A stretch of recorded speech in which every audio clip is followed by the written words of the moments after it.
Hello and welcome to the Drexel interview. I'm your host, Paula Morantz-Cohen, and today my guest is poet Elaine Terranova. Elaine Terranova is the author of 4 books of poetry, most recently, Not Two, New and Selected Poems. She's a recipient of a Walt Whitman Award, a Pew Fellowship in the Arts, a fellowship from the National Endowment in the Arts, and numerous other honors. Her poems have been widely anthologized and have appeared in such magazines as the American Poetry Review, Prairie Schooner, and the New Yorker. Elaine Terranova, welcome to the Drexel interview. Thank you. It's nice to be here. I wonder if you would begin by reading one of your poems from your new collection, Not Two. We'll talk about that title in a moment, but the one I had in mind, and you had agreed to, was The Couple. Yeah. Or is it A Couple? In a couple. In a couple, excuse me. In a couple. When you were young, love so often muted you. Though now you see the point of conversation may be to give each other courage. You pass along a book you've read, something with closure, so that he too can be relieved for a little of his restlessness. Or point out how the snow that was promised has somehow been forfeited. Say anything. For the children of friends have come to look like they're impostors. And where is the sun that rushed out to greet you? Now for cheer, only the careless rubbings of the moon. Meanwhile, your words are tolling you in and out of each other's concentration. Listen what it means, I love you, and why, requiring incessant repetition. As when you are very young, an infant, there's that moment of recognition. The eyes open, the translation begins.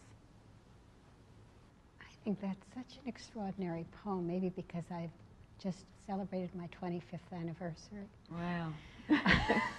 Congratulations. Thank you. It is an accomplishment.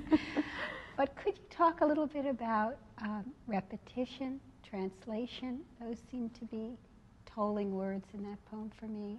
What were you after there? I can tell you how the poem came about. It has nothing to do with the poem, but I can. Okay. I was in a diner in New York, and I heard some people talking, I think they were teachers, talking about Helen Keller and Annie Sullivan. And at that moment where water makes an impression on Helen Keller, and she knows language. And that's really what the poem came out of, believe it or not. Mm-hmm. But I guess I was thinking of a love poem to start with, and that sort of, the ideas sort of meshed. Well, it's called In a Couple. Yeah. What does it mean to be in a couple?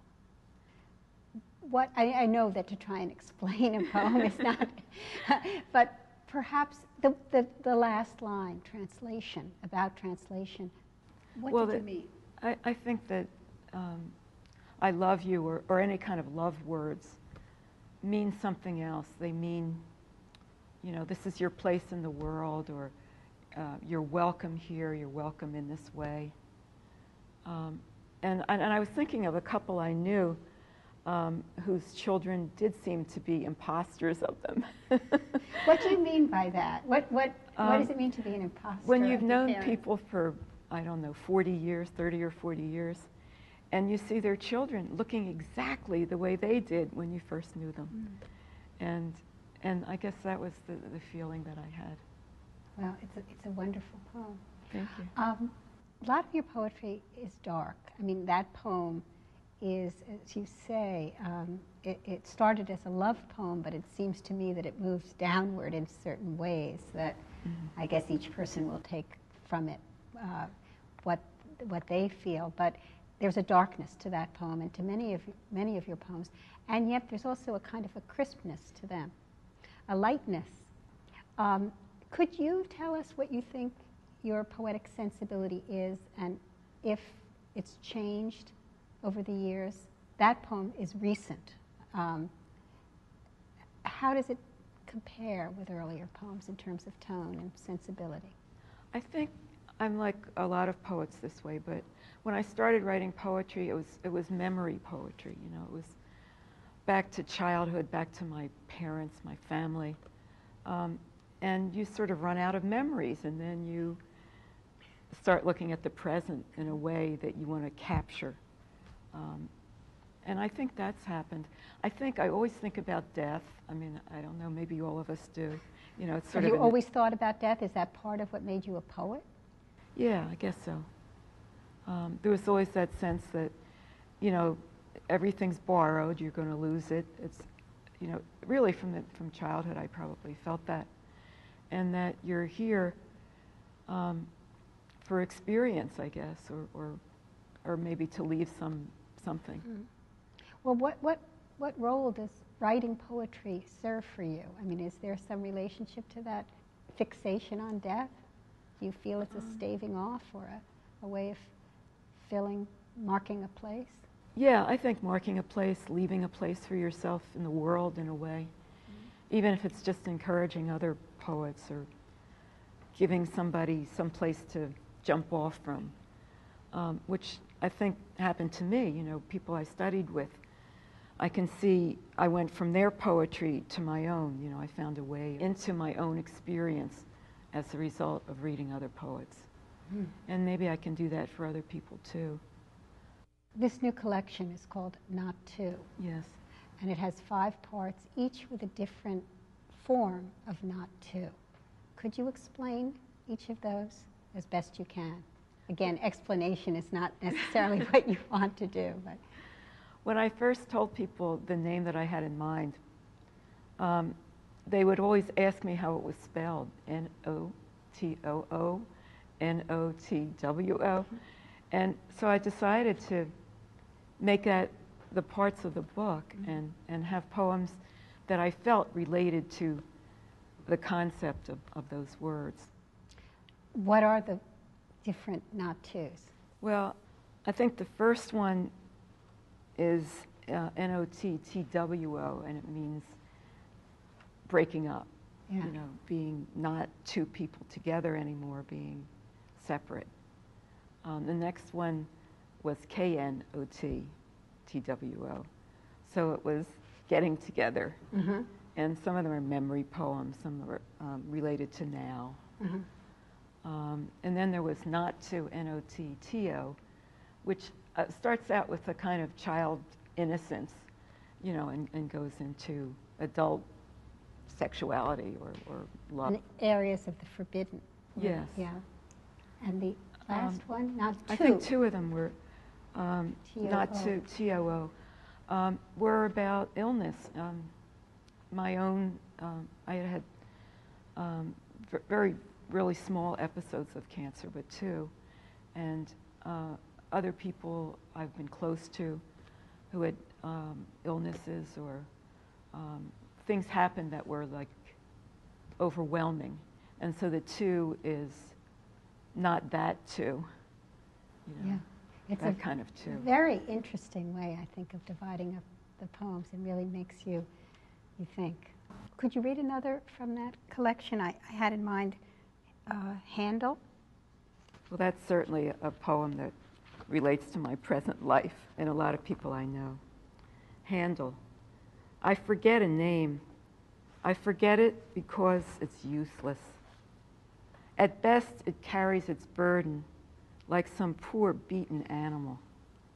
An eyebrow, the shape of a mouth, a bridge shadowing water, weighted down by the color of stones. At best, it floats a memory to safety, as a tabletop will a person in a flood.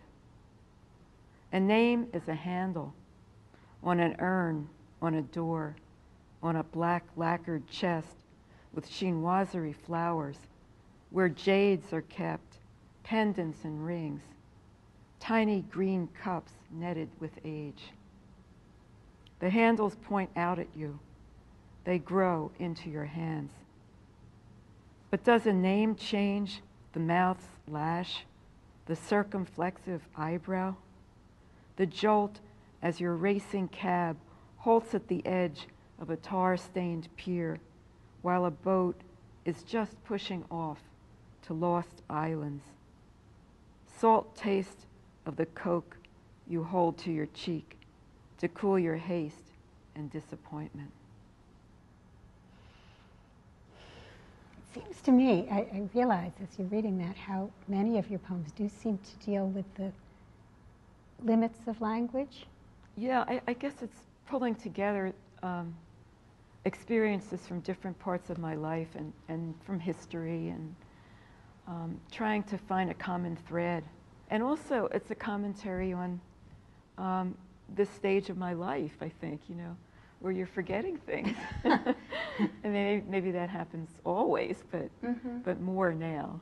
I believe I've read that you have had you've been influenced by Eastern philosophy in your life, and that it influences your writing. The presence of absence, negative space, negative capability, that sort of thing. Actually, maybe you could read In the Home, which strikes me as having some of that element, and then you could talk about some of those influences. Sure. This is from another collection, an earlier collection. This was probably written when I was in graduate school. I mean, it's really an old poem. Huh. And it's when my mother was in a nursing home with Alzheimer's. And I was trying to, sort of a play on the word home, in the home.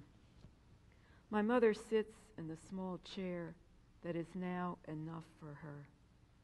Her fingers find the edge and tap, tap, as if there is something she is trying to remember. The way she liked to braid her long, thick hair in the terrible rain that shut us off from all the other houses. What is the terrible rain that shut you off from all the other houses? I remember so much being at home with my mother when I was a very little girl, and my father and brother and other brother were out. And there was a sense of distance, too, especially when it rained.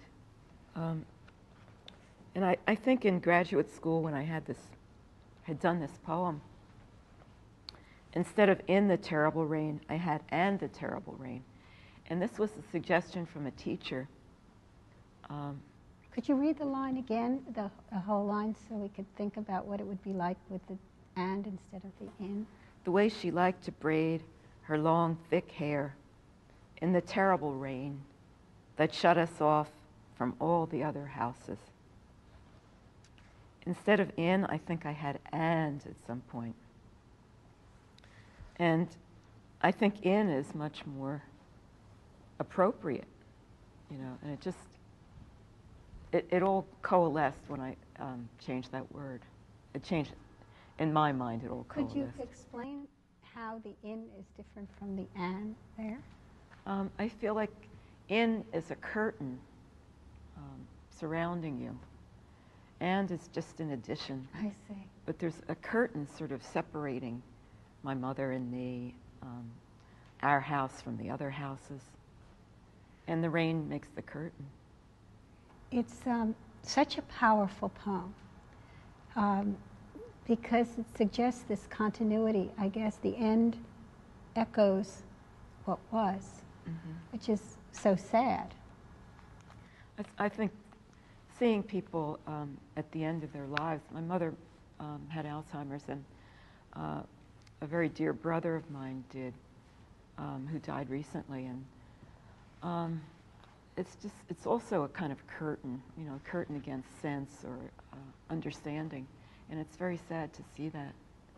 And I felt that with my mother. Yeah. You also seem to be influenced by